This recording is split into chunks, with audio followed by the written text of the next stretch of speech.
नमस्कार. आवाज माझा वृत्तवाहिनीत आपल्या सगळ्यांचं स्वागत. वळेच्या काही ठळक घडामोडींकडे. प्रताप सरनाईकांना उमेदवारी मिळणार, आव्हाडांचं विधान. प्रताप सरनाईकांची लोकसभा उमेदवारांविषयीचं मत व्यक्त. आणि ठाण्यातील महायुतीच्या मेळाव्याला तुफान प्रतिसाद.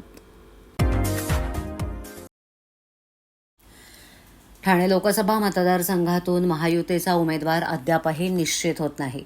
मात्र त्यातच राष्ट्रवादी काँग्रेस शरदचंद्र पवार पक्षाचे आमदार डॉक्टर जितेंद्र आव्हाड यांनी मला खात्री आहे प्रताप सरनाईक यांनाच उमेदवारी मिळणार असल्याचं खात्रीलायक विधान केलंय. तसंच माझी मनापासून इच्छा आहे की सरनाईकांना तिकीट मिळावं, असं मत त्यांनी ठाण्यात प्रसारमाध्यमांशी बोलताना व्यक्त केलंय.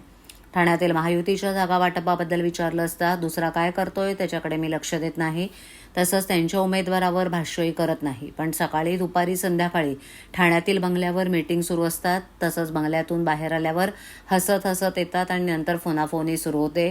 त्यामुळे त्यांच्या घरात काय चाललंय, याचं काय करायचंय, मला माझं घर चांगलं ठेवायचं आहे, असं यावेळेला आव्हाड म्हणाले. प्रताप सरनाईक यांना उमेदवारी मिळेल अशी मला खात्री आहे. शिवाय माजी आमदार रवींद्र फाटक असो की आमदार प्रताप सरनाईक या प्रत्येकाला निवडणुकीच्या रिंगणात उतरण्याचा अधिकार आहे. शिवाय उमेदवारी मागणं चुकीचं नाही, असंही आव्हाड म्हणाले. पुढे बोलताना ते म्हणाले की माझी मनापासून इच्छा आहे सरनाईक यांना लोकसभेचं तिकीट मिळावं, असं सांगून आव्हाडांनी राजकीय विरोधक असताना सरनाईकांवरील मित्रप्रेम हे बोलण्यातून दाखवून दिलंय. रिंगणात देण्याचा अधिकार आहे ना. तो प्रताप असो नाहीतर रवी असो, प्रत्येकाला अधिकार आहे. उमेदवारी मागणं हा काही चूक नाही आहे. जितेंद्र आव्हाड यांनी शुभेच्छा दिल्यात. मी उमेदवार म्हणून नाही तर मित्र म्हणून त्या स्वीकारतो. त्यांनी मला शुभेच्छा देण्यापेक्षा त्यांच्या उमेदवाराला शुभेच्छा दिल्या असत्या तर अधिक बरं झालं असतं. आव्हाड यांची काय इच्छा आहे मला अधिक माहिती असल्याचं मत शिवसेना आमदार प्रताप सरनाईक यांनी व्यक्त केलंय. तसंच आव्हाड यांना पॉवर ऑफ अटर्नी दिली का मुख्यमंत्र्यांनी याची मला कल्पना नसल्याचा टोला देखील त्यांनी लगावलाय. लोकसभा निवडणुकीच्या पार्श्वभूमीवर महायुती आणि महाविकास आघाडीत आरोप प्रत्यारोपांच्या फैरी झाडल्या जात आहेत. अशातच आव्हाड यांनी ठाणे लोकसभेचे महायुतीची उमेदवारी म्हणून प्रताप सरनाईक यांना मिळावी अशी इच्छा व्यक्त केली. त्यानंतर सरनाईक यांनी देखील त्याला उत्तर देत मी त्यांचा लहानपणीचा मित्र आहे, मला त्यांचा चांगला अनुभव असल्याचं ते म्हणाले. तसंच त्यांना मुख्यमंत्र्यांनी पॉवर ऑफ अटर्नी दिली आहे का याची कल्पना नाही. तसंच ठाणे लोकसभा उमेदवार मुख्यमंत्री आणि महायुतीचे वरिष्ठ नेते ठरवतील असंही ते म्हणाले. सरकारनं केलेल्या कामाच्या जोरावर आम्ही मतदारापर्यंत मत मागण्यासाठी जातो. आमचा उमेदवार जरी ठरला नसला तरी आमचा पक्ष महायुती आणि आमचा उमेदवार पंतप्रधान नरेंद्र मोदी असल्याचा पुनरुच्चार त्यांनी यावेळेला केलाय. संभाव्य उमेदवार म्हणून यादी मोठी आहे. जो उमेदवार असेल त्याला निवडून आणण्याची आमच्या सर्वांची जबाबदारी आहे. महायुतीचा उमेदवार येत्या गुढीपाडव्यापर्यंत जाहीर होईल अशी माझी खात्री आहे. गुढीपाडव्याला महायुतीच्या नावानं उमेदवार गुढी उभारणार आहे असंही ते पुढे म्हणाले. आमचे मुख्यमंत्री एकनाथ शिंदे साहेबांनी त्यांना पॉवर ऑफ अटर्नी दिली आहे उमेदवार जाहीर करायची काय याची मला काही कल्पना नाही. परंतु ठीक आहे, निवडणुकीमध्ये भले दुसऱ्या पक्षाचे जरी नेते असेल त्यांनी शुभेच्छा दिल्यानंतर त्या स्वीकारायची ही आपली संस्कृती, आपली पद्धत आहे. त्यांनी शुभेच्छा दिल्या त्या मी स्वीकारल्या. काही गोष्टींमध्ये मी त्यांना शुभेच्छा देईल, परंतु मला असं वाटतं की मला शुभेच्छा देण्याच्या ऐवजी त्यांनी जर त्यांच्या महाआघाडीच्या उमेदवाराला शुभेच्छा दिल्या असतं तर ते अधिक बरं झालं असतं. त्यांचं असं म्हणणं की माझी मनापासून इच्छा आहे की प्रताप सरनाईकांना तिकीट मिळावं. हो, त्यांची काय इच्छा आहे याची कल्पना तुमच्यापेक्षा जास्त मला आहे, कारण फार माझे जवळचे लहानपणचे ते मित्र आहे. गेल्या 30 ते 35 वर्षाचा आमचा सहभाग होता. त्यामुळे त्यांनी शुभेच्छा जरी दिल्या असेल तरी एक मित्र म्हणून त्यांच्या शुभेच्छा मी स्वीकारतो. पण अद्यापर्यंत मी उमेदवार झालेलो नसल्याकारणानं मित्र म्हणून शुभेच्छा स्वीकारेल, परंतु उमेदवार म्हणून नाही. थँक्यू. देशात गेल्या 10 वर्षात सर्व क्षेत्रात चौफेर सर्वांगीण विकास झालाय. नरेंद्र मोदी यांनी आपल्या देशात विकासाची लाट आणली आहे. मजबूत हातात देशाचं आणि राज्याचं नेतृत्व सुरक्षित आहे. सबका हात सबका विकास हे मोदीजींनी प्रत्यक्षात करून दाखवलंय. नरेंद्र मोदी हे तिसऱ्यांदा पंतप्रधान होणार आहेत हे स्पष्ट आहे. त्यात महाराष्ट्र राज्यातून 45 खासदार आपल्याला महायुतीचे निवडून द्यायचे आहेत. ठाणे लोकसभा क्षेत्रातील खास करून ठाणे शहरातील वातावरण पाहता ठाणे लोकसभेतील महायुतीचा खासदार हा प्रचंड मोठ्या मताधिक्यानं विजयी होईल असा विश्वास राज्याचे शालेय शिक्षण मंत्री दीपक केसरकर यांनी ठाण्यात बोलताना व्यक्त केला.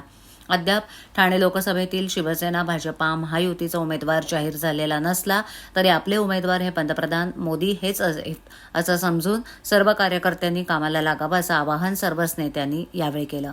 आमदार सरनाईक यांनी आयोजित केलेल्या ठाण्यातील ओळा मझुडा मतदारसंघातील महायुतीच्या मेळाव्याला तुफान प्रतिसाद मिळाला. आगामी लोकसभा निवडणुकीसाठी देशात अबकी बार 400 पारचा नारा एनडीएनं दिलाय आणि त्यात शिवसेना, भाजपा, राष्ट्रवादी काँग्रेस, आरपीआय, आठवले गट आणि मित्रपक्षांची महायुती महाराष्ट्रात जोरदार कामाला लागली आहे.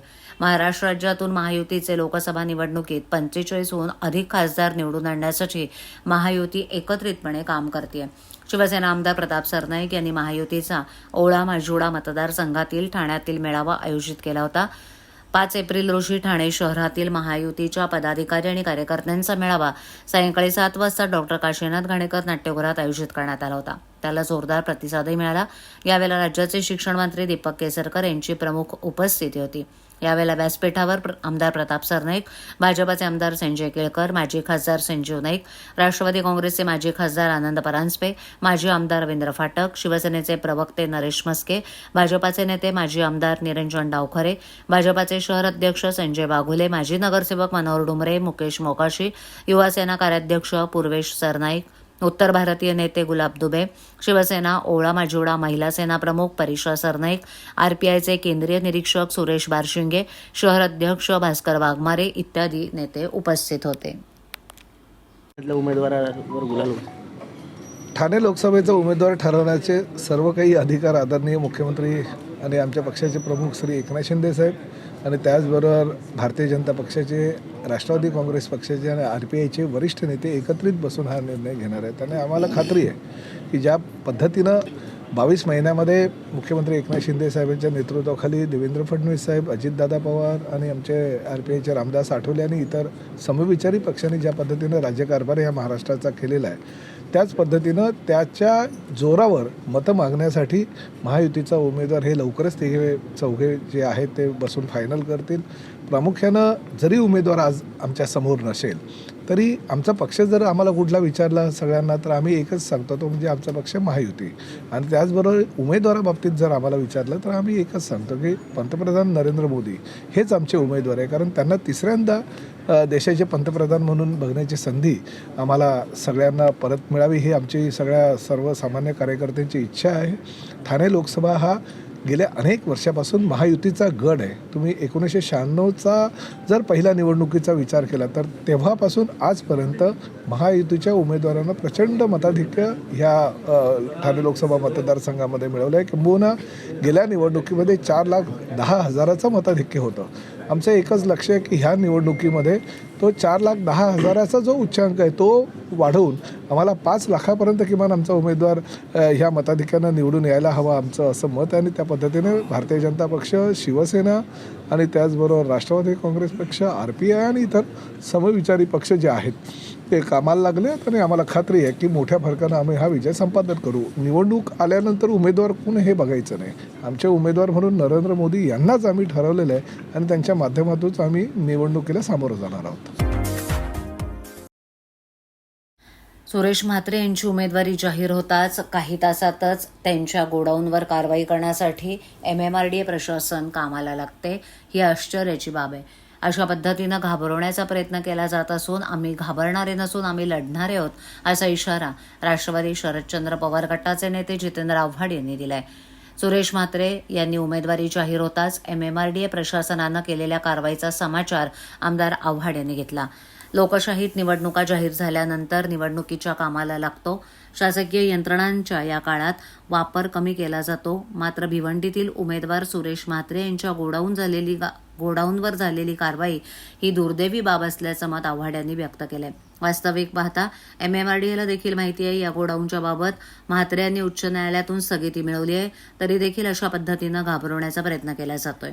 स्वातंत्र्य काळातील जमिनींचे फेरफार कुणी कसे बदलले हे संपूर्ण भिवंडीकरांना माहिती असल्याचं सांगत भाजपाचे उमेदवार कपिल पाटील यांच्यावर अप्रत्यक्षपणे टीका करण्यात आली आहे.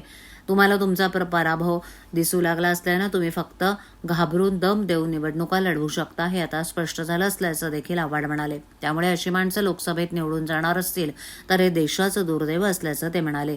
दरम्यान ठाणे लोकसभेच्या मुद्द्यावरून आव्हाड यांना विचारलं असता प्रत्येकाला आपापल्या उमेदवारी मिळावी असं वाटत असेल तर त्यात गैर काय? प्रताप सरनाईक यांना उमेदवारी मिळावी अशी माझी मनापासून इच्छा असल्याचंही त्यांनी यावेळेला प्रसारमाध्यमांशी बोलताना सांगितलं.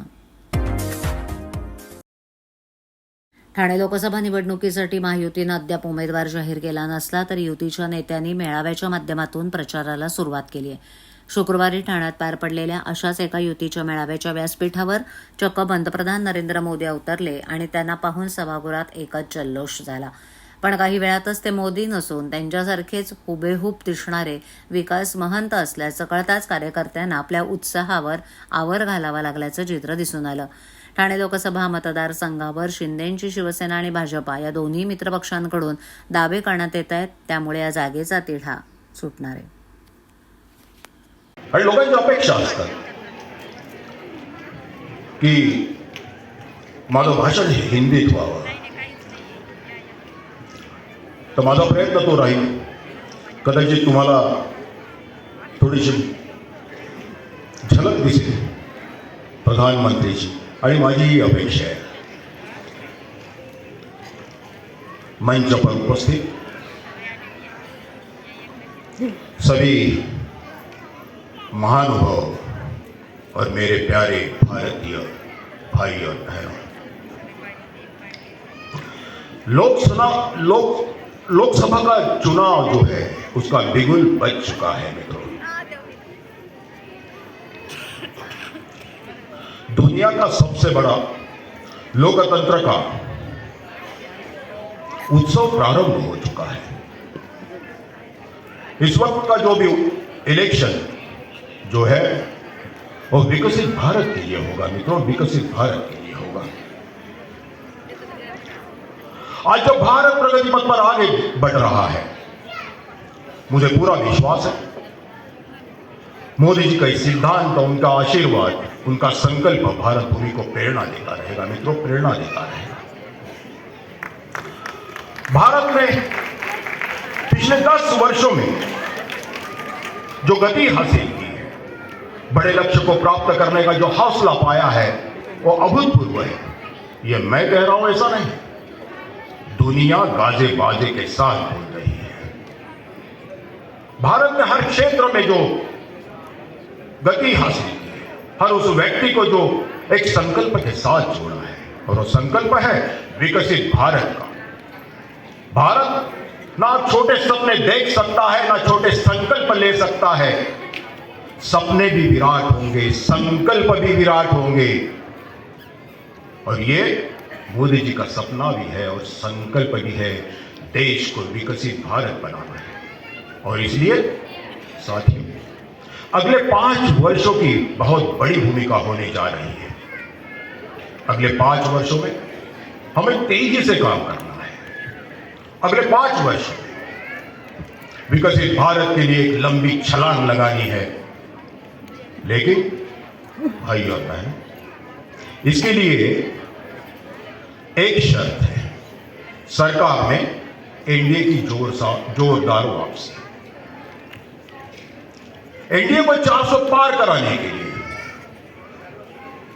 बीजेपी को 370 का माइलस्टोन पार करना ही होगा, करना ही.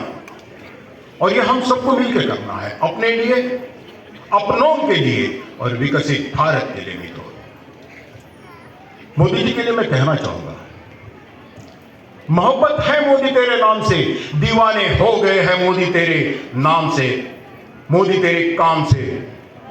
वोट क्या चीज है, जान भी दे देंगे मोदी तेरे ये शान से. जलने वाले जलते रहेंगे, पर ये जलजला नहीं रुकने देंगे. तू देश नहीं झुकने देना, हम तुझे नहीं झुकने देंगे, हम तुझे नहीं झुकने देंगे. आवाज माझावरील एखादी बातमी पाहिजे राहून गेली असल्यास यूट्यूबवर येथे तुम्ही पाहू शकता. तर मग नक्की सबस्क्राईब करा आवाज माझा. आजच्या ठळक घडामोडी शेवटी पुन्हा एकदा आपले प्रताप सरनाईकांना उमेदवारी मिळणार, आव्हाडांचं विधान. प्रताप सरनाईकांची लोकसभा उमेदवारांविषयीचं मत व्यक्त. आणि ठाण्यातील महायुतीच्या मेळाव्याला तुफान प्रतिसाद. विभागातील काही सूचना अथवा समस्या असल्यास ते आमच्यापर्यंत जरूर पोहोचवा.